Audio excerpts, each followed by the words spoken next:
வரகி பக்தர்கள் அனைவருக்கும் வணக்கம். இது நம்ம ஆதிவராகி யூடியூப் சேனல். வரகி அன்னையோட அருள் பரிபூரணமா எல்லாருக்குமே கிடைக்கணும்னு மனசார பிரார்த்தனை செஞ்சுக்கிட்டு நாம இந்த பதிவை ஆரம்பிக்கலாம். இன்னைக்கு ஜூலை மாசம் 5ஆம் தேதி வெள்ளிக்கிழமை. அது மட்டும் இல்லாம ஆணி மாச அமாவாசை. ரொம்ப ரொம்ப அதிசக்தி வாய்ந்த நாள்னே சொல்லலாம். பொதுவா அமாவாசை நாள் வெள்ளிக்கிழமையோட சேர்ந்து வர்றது கூடுதல் சிறப்புன்னே சொல்லலாம். இப்படிப்பட்ட அற்புதமான நாள்ல நம்மளால சமாளிக்கவே முடியாத நம்மள மீறி போன பிரச்சனைகளுக்கு கூட ஒரு நல்ல தீர்வு கிடைக்கிறதுக்கு கல்லுப்பை வச்சு செய்ய வேண்டிய ஒரு அதிசக்தி வாய்ந்த பரிகாரத்தை தான் இப்ப நான் உங்களுக்கு சொல்ல போறேன். இது என்ன பரிகாரம், யாரெல்லாம் செய்யலாம், எந்த நேரத்துல செய்யணும்னு இப்ப நாம தெரிஞ்சுக்கலாம். இப்போ இந்த வீடியோல பாத்தீங்கன்னா 2 விதமான பரிகாரங்களை சொல்ல போறேன்.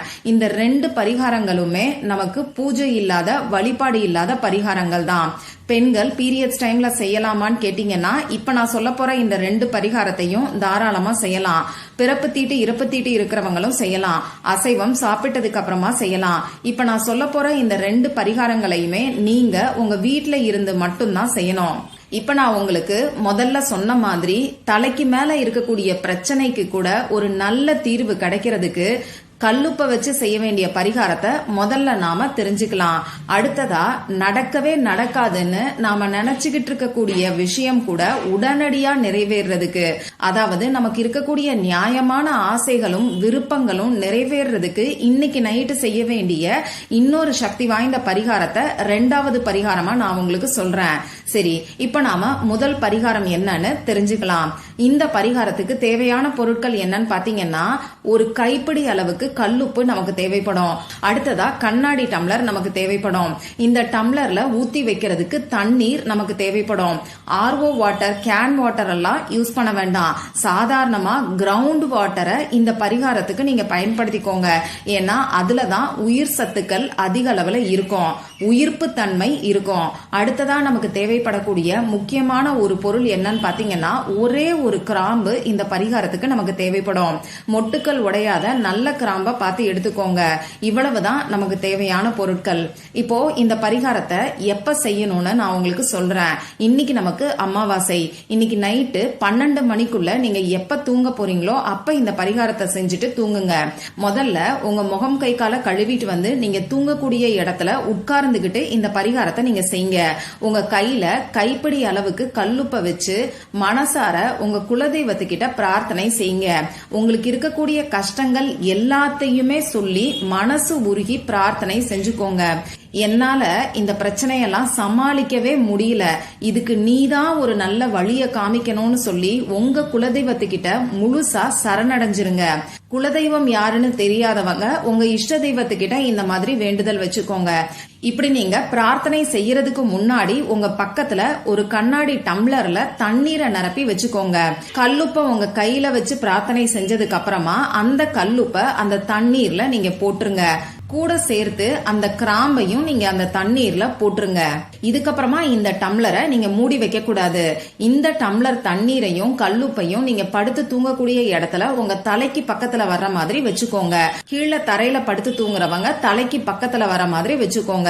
நாங்க கட்டில்ல பெட்ல படுத்து தூங்குறோம் சொல்றவங்க உங்க கட்டிலுக்கு அடியில இந்த டம்ளரை வச்சுக்கோங்க. ஆக மொத்தம் உங்க தலைக்கு பக்கத்துல, அப்படி இல்லைன்னா தலைக்கு கீழே இந்த கண்ணாடி டம்ளர் வர்ற மாதிரி பாத்துக்கோங்க. முக்கியமா உங்க கைப்பட்டு இந்த டம்ளர் கீழே விழுந்துராத மாதிரி பாத்துக்கோங்க. ரொம்ப தலைக்கு பக்கத்துல வைக்கணுங்கிற அவசியம் கிடையாது.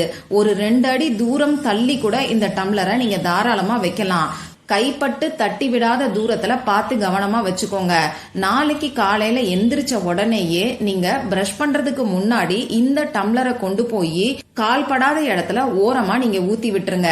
இப்படி இந்த தண்ணீரை நீங்க ஊத்தி விடும் போது உங்களுக்கு இருக்கக்கூடிய கஷ்டமும் இந்த தண்ணீரோட தண்ணீரா போச்சுன்னு உங்க மனசுக்குள்ள நினைச்சுக்கிட்டே இந்த தண்ணீரை ஊத்தி விட்டுட்டு அதுக்கப்புறமா உங்க வீட்டுக்குள்ள வந்து மற்ற வேலைகளை நீங்க எப்பயும் போல பார்க்க ஆரம்பிங்க.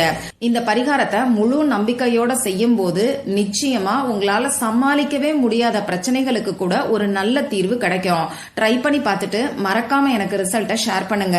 சரி, நமக்கு இருக்கக்கூடிய நிறைவேறாத வேண்டுதல்கள் உடனடியா நிறைவேறதுக்கு இன்னைக்கு செய்ய வேண்டிய பரிகாரம் என்னன்னு இப்ப நான் உங்களுக்கு சொல்றேன். நான் முன்னாடியே சொன்ன மாதிரி இந்த பரிகாரத்தை யாரு வேணாலும் செய்யலாம். நமக்கு எந்த விதமான கட்டுப்பாடுகளும் கிடையாது. இப்ப இந்த பரிகாரத்துக்கு தேவையான பொருட்கள் என்னன்னு பாத்தீங்கன்னா, ஒரே ஒரு பிரியாணி இலை தேவைப்படும். கருப்பு புள்ளிகள் இல்லாத கிளியாத பிரியாணி இலையா பார்த்து எடுத்துக்கோங்க. அடுத்ததா ஒரு சின்ன துண்டு பச்சை கற்பூரம் நமக்கு தேவைப்படும். பச்சை கற்பூரம் கிடைக்காதுன்னு சொல்றவங்க சாதாரண கற்பூரத்தை இந்த பரிகாரத்துக்கு பயன்படுத்திக்கோங்க. அடுத்ததா நமக்கு தேவைப்படக்கூடிய பொருள் என்னன்னு பாத்தீங்கன்னா, 2 சொட்டு நெய் நமக்கு தேவைப்படும். இவ்வளவுதான் இந்த பரிகாரத்துக்கு நமக்கு தேவையான பொருட்கள். இந்த பரிகாரத்தை யாரெல்லாம் செய்யலாம்னு பாத்தீங்கன்னா, ரொம்ப நாளா எனக்கு இந்த வேண்டுதல் மட்டும் நிறைவேறவே மாட்டேங்குது, தள்ளி தள்ளி போய்கிட்டு இருக்கு, இந்த வேண்டுதல் நிறைவேறதுக்காக நிறைய பரிகாரங்களையும் வழிபாடுகளையும் செஞ்சு பார்த்துட்டேன், ஆனா பலன் மட்டும் கிடைக்க மாட்டேங்குது, இப்படி சொல்றவங்க எல்லாருமே இந்த பரிகாரத்தை செய்யலாம். அதே மாதிரி ஒரு சிலருக்கு நியாயமான வேண்டுதல்களும் ஆசைகளும் விருப்பங்களும் இருக்கும். இப்படி உங்க மனசுல இருக்கக்கூடிய நியாயமான ஆசைகள் நிறைவேறதுக்காகவும் இந்த பரிகாரத்தை நீங்க செய்யலாம். அது பணம் சம்பந்தப்பட்ட ஆசையாவும் இருக்கலாம், நகை சம்பந்தப்பட்ட ஆசையாவும் இருக்கலாம். இன்னும் ஒரு சிலருக்கு சொந்த வீடு வாங்க வேண்டிய ஆசைகள் கூட இருக்கும். இப்படி உங்களுக்கு இருக்கக்கூடிய நியாயமான விருப்பங்கள் நிறைவேறதுக்கு நீங்க தாராளமா இந்த பரிகாரத்தை செய்யலாம். இந்த பரிகாரத்தை இன்னைக்கு நைட்டு நீங்க தூங்க போறதுக்கு முன்னாடி தான் செய்யணும்.